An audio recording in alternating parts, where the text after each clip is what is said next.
Hi అండి, welcome to Matangi kitchen. ఈరోజు మన ఛానల్లో కృష్ణాష్టమి సందర్భంగా రవ్వ లడ్డూని చేస్తున్నాను. మామూలుగా రవ్వ లడ్డు రవ్వ వేయించి పాలతో చుడుతుంటాం కదా, అలాగే పాకం కూడా వాడుతుంటారు. అయితే నేను చెప్పే ఈ రెసిపీలో పాలతో చుట్టడం, పాకం పట్టడం ఇవేమీ కాకుండా చాలా స్పెషల్ రాజస్థానీ పద్ధతిలో చేస్తున్నానండి.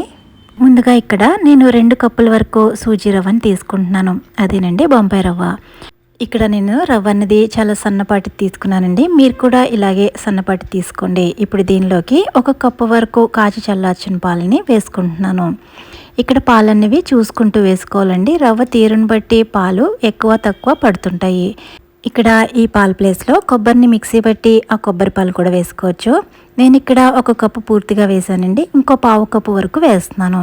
నాకు ఇక్కడ 1.5 వరకు పాలు పట్టినాయి. ఇక్కడ ఇలా చూపిస్తున్నట్టు మెత్తగా కలుపుకోండి. ఎందుకంటే మనం నానబెట్టిన తర్వాత ఇవి పాలు పీల్చుకొని ఇంకొంచెం గట్టిగా రవ్వ తయారవుతుంది. ఇది 20 నిమిషాల పాటు నానబెట్టుకోండి. 20 నిమిషాల తర్వాత నేను ఇక్కడ చూపిస్తున్నాను చూడండి. ఇక్కడ మనం వేసిన పాలన్నీ రవ్వ పీల్చుకొని కొంచెం ఈ విధంగా గట్టిగా కన్సిస్టెన్సీ అనేది అవుతుంది. ఇప్పుడు ఈ పిండి ముద్దను 5 ఈక్వల్ పార్ట్స్ కింద డివైడ్ చేసుకోండి. నాకు ఇక్కడ 5 పిండి ముద్దల వరకు వచ్చినాయి. ఇప్పుడు ఒక పిండి ముద్దను తీసుకుని ఇలా రౌండ్గా ఫ్లాట్గా చేసుకుని కొంచెం నెయ్యి కానీ నూనె కానీ అప్లై చేసుకుంటూ ఇక్కడ చూపిస్తున్న విధంగా రోల్ చేసుకోవాలి. ఈ పిండి ముద్దను రోల్ చేసేటప్పుడు బాగా పల్చగా లేదా బాగా మందంగా కాకుండా మీడియంగా ఉండేటట్లు రోల్ చేసుకోండి. చూస్తున్నారు కదా, నేను ఇక్కడ చూపిస్తున్నట్లు ఈ మాత్రం మందంగా ఉండేటట్లు రోల్ చేసుకోండి.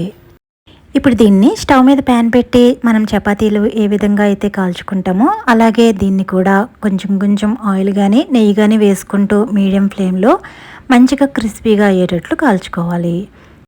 చూస్తున్నారు కదా, ఈ విధంగా అన్ని వైపులా బాగా కాల్చుకున్న వీటిని ఒక ప్లేట్లోకి తీసుకుని పక్కన పెట్టండి. ఇదే మాదిరిగా మొత్తం పిండి ముద్దన అన్నిటిని కూడా ఇలా చపాతీల మాదిరిగా ఒత్తుకుని కాల్చుకోవాలి. ఇక్కడ చూస్తున్నారు కదా, పెనం నుంచి తీసిన ఈ రవ్వ చపాతీలని ఒకదాని మీద ఒకటి వేసేయకుండా ఇక్కడ చూపిస్తున్నట్లు విడివిడిగా చల్లారబెట్టుకోండి. ఇలా ఒకదాని మీద ఒకటి వేసేస్తే ఒకదానికున్న నీటి ఆవిరి వేరొక దానికి పట్టేసి లడ్డూలు త్వరగా పాడైపోయే ఛాన్సెస్ ఉంటాయి. అందువల్ల ఇలా విడివిడిగా చల్లారబెట్టుకోండి. ఇవి చల్లారేలోపు మనం పంచదారని మిక్సీ పట్టుకుందాం. మనం 2 కప్పులు రవ్వ తీసుకున్నాం కాబట్టి 1 కప్పు పంచదార కరెక్ట్గా సరిపోతుంది. ఇలా 1 కప్పు పంచదార 4-5 యాలకులని మిక్సీ జార్లో వేసుకుని కొంచెం బరకగా గ్రైండ్ చేసుకోండి. చూస్తున్నారు కదా, ఈ విధంగా బరకగా మిక్సీ పట్టుకోవాలి. ఈ విధంగా బరకగా మిక్సీ పట్టుకున్న దీన్ని ఒక ప్లేట్లోకి వేసుకోండి. మనకి ఇక్కడ చపాతీలు పూర్తిగా చల్లారిపోయాయి. ఈ చపాతీలని ఇప్పుడు ఇక్కడ చూపిస్తున్నట్టు అదే మిక్సీ జార్లోకి చిన్న ముక్కల కింద కట్ చేసి వేసుకోండి. నేను ఇక్కడ 2 చొప్పున చపాతీలని ఇలా చిన్న పీసెస్ కింద చేసుకుని మిక్సీ పట్టుకుంటున్నాను. మీరు కూడా అదే విధంగా పట్టుకోండి.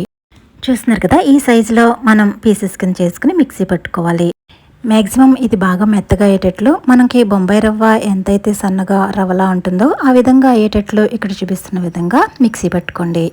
ఇప్పుడు దీన్ని ఏదైతే పంచదార మిక్సీ పట్టుకుని ప్లేట్లో వేసుకున్నామో అదే ప్లేట్లో వేసుకోండి. అలాగే ఇదే మాదిరిగా మిగతా రవ్వ చపాతీలన్నీ కూడా ఇలా ఫైన్గా మిక్సీ పట్టుకుని ప్లేట్లో వేసుకోండి. ఇప్పుడు మనం మిక్సీ పట్టుకున్న ఈ రవ్వ అలాగే పంచదార పొడి 2 కూడా బాగా మిక్స్ అయ్యేటట్లు కలుపుకోవాలి.